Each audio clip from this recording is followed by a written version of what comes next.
गोड़ लगे छी अपने सबके मिथिला संस्कार पर स्वागत करै छी। जहन भोला बाबा के बराती अबै छन, विवाह होबऽ लगै छन, तब लोग सब की कहै छथिन से मधुश्रावणी के गीत ये ई देबही पड़ै छै। ई गीत मधुश्रावणी में से सुनू।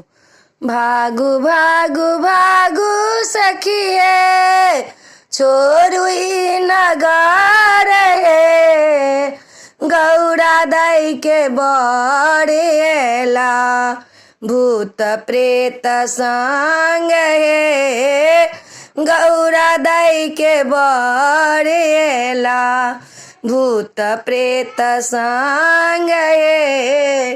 दाँत टूटल छनी फाटल छनि बेमाए, साह साह करै छनि कारी कारी नाग हे, साह साह करै छनि कारी कारी नाग हे।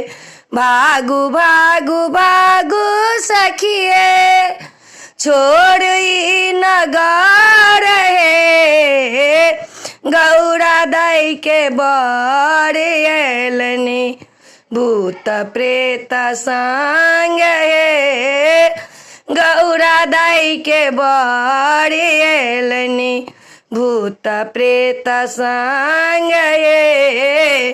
मस्तक पर चंदा शोभे बड़का बड़का जटा हे, मस्तक पर चंदा शोभे बड़का बड़का जटा हे, सौंसे देह में छाउरो लपटले, सौंसे देह में छाउरो लपटले बिच्छू के राघुन से, सौंसे देह में छाउरो लपटले बिच्छू के राघुन से। भागु भागु भागु सखिए छोरू ई नगर हे, गौरा दाई के बड़ेलनी भूत प्रेत संग हे, गौरा दाई के बड़ेलनी भूत प्रेत संग हे।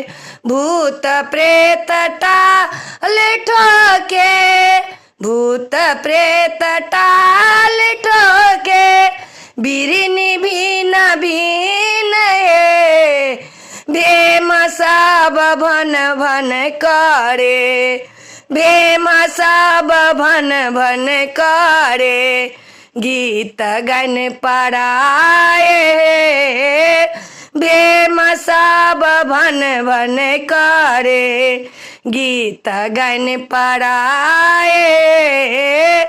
भागु भागु भागु सखिए छोरू ई नगर हे, गौरा दाई के बड़ेलनी भूत प्रेत संग हे। वीडियो में अच्छा लगा अपने सबके ई मधुश्रावणी के गीत नीक लागत तो चैनल के सब्सक्राइब करो, लाइक करो नहीं बिसरबै, कह के नहीं बिसरबै। जय मिथिला, जय माता जी।